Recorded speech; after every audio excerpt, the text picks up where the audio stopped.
loser, or just plain stupid. But he didn't. Instead, he did one thing. He prayed a simple prayer. I want to tell you more about this man named Jabez and his prayer. But first, I want to ask you something. Are you ready to do one thing today that could change your life from ordinary to extraordinary? If so, keep listening. The Prayer of Jabez for teens is going to show you what happens when young people decide to reach for an amazing life. As it turns out, that's exactly the kind of life God promises. Let me show you what I mean. Asking for a big life. When I was 5, I wanted to drive a fire truck. When I was 7, I wanted to be a cowboy. When I was 10, I wanted to play for the New York Yankees. Or maybe be a mafia hitman. Is this starting to sound familiar? Well, when I was 15, I wanted to be an Olympic high jumper. But when I was 26 and about to finish college and grad school, I didn't have a clue what I wanted to be, except for one thing. I wanted my life to count for God. I remember those days very well. I remember feeling a little uncertain and a lot in the dark. Darlene, my wife, and I often prayed together about what would come next. What did God want for our lives? One day I heard a speaker named Dr. Richard Sumi ask this question. Do you want a bigger vision for your life? Bigger, I asked myself. Well, maybe. But I'm already planning to serve God and live a good life. Isn't that big enough? Dr. Sumi based his challenge on the shortest life story I had ever heard. Only 3 sentences in the Old Testament. The biography in question belonged to a man named Jabez. The first thing the Bible says about Jabez is that he was more honorable than his brothers. 1 Chronicles 4:9.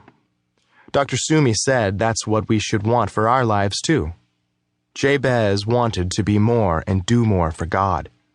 I went home and stood in my kitchen and stared out the window. Lord, I prayed, I think I want a life like that. I want to be more honorable for you. But questions kept tugging at my mind. What exactly did Jabez do to rise above the rest? And why did God answer his prayer? I picked up my Bible and read verse 10, the prayer of Jabez. Something in his prayer would explain the mystery. It just had to. Think about it. Here was a guy who got into the history books because of what he prayed and what happened next. Standing in my kitchen, I read his prayer over and over, searching with all my heart for the future God might have for someone as ordinary as me. The next morning I prayed Jabez's prayer, word for word, and the next, and the next. Do you know what? 30 years later, I haven't stopped praying the prayer of Jabez, and God hasn't stopped answering.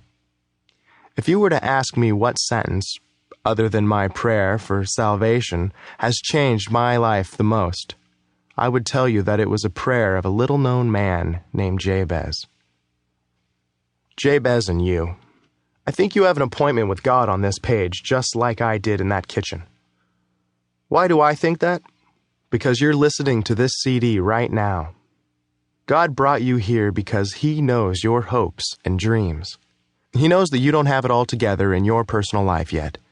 But He knows, too, that you want something better for your life than just the usual ho-hum. For that matter, better than just the usual success you see on the street or on TV.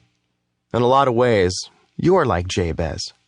You're at the beginning of your life, but already you know that there are 100 ways to get stuck, to get it wrong, to mess things up permanently.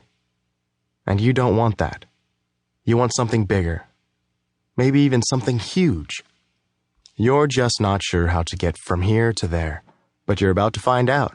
As you learn about Jabez and his little prayer, you're going to meet a God who can make it happen in your life. You may not have met this God before. He is a God who wants to give you more than you've ever thought to ask for. A God who has a big and important plan for your life. A God who is in the business every day of doing miracles through people just like you. Do you want that? Or do big promises sound suspicious to you? Listen, I know the message of this book is true because God has proved it in my own life, and because He's proving it in